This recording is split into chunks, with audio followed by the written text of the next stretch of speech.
Hey there, Randy from Bragg Social Security Consulting. It's been a while since I've been able to provide any content because I've been very busy with consultations, which is a good thing. But I feel like I still need to get this content out there. We were last talking about self-employed individuals who are disabled. Meet an individual by the name of Frederick, who I did help. He's a self-employed or he was a self-employed fireplace installer. Before MS, he was able to run his business smoothly, installing 8 to 10 fireplaces per week. After MS symptoms began, he suffered fatigue, weakness, and other limitations that forced him to slow way down. He could only install about one fireplace per week while also juggling his medical appointments and treatments. So Frederick filed for Social Security disability with my help. To evaluate his self-employment, Social Security employs something called the Comparability of Work Test. It's done on an SSA 820 form, and I completed that form with them and gave them all the information. So test number 1 is significant services and substantial income. The question: were Frederick's services still significant to his business, and were his earnings, his net earnings or his net income at or above SGA?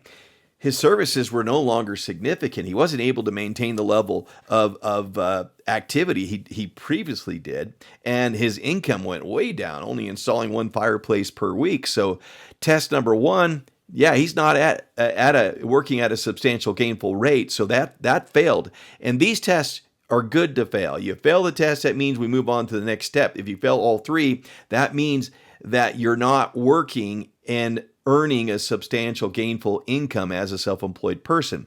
So test number 2 is the Comparability of Work Test. The question: were his hours, skills, energy, output, efficiency, duties, responsibilities comparable to an unimpaired worker in the community doing the same thing?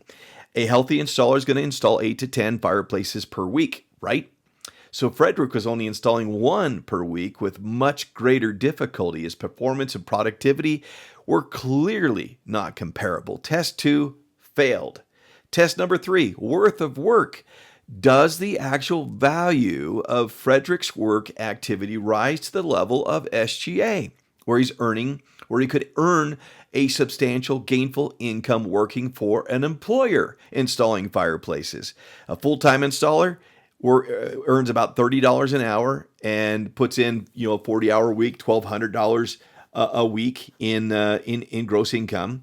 And Frederick, due to his limitations, putting in about 10 hours a week with great difficulty, doing much less work, earning about $300 a week. So his income there is really not substantial and gainful. But the next step, you have to ask an employer, hey, we got this guy, Frederick. He's installing fireplaces. If you were to hire him to install fireplaces with all these limitations, where he can only do like 1 a week and then he has to take a lot of breaks, is he employable, and would he be able to earn a substantial gainful income with you?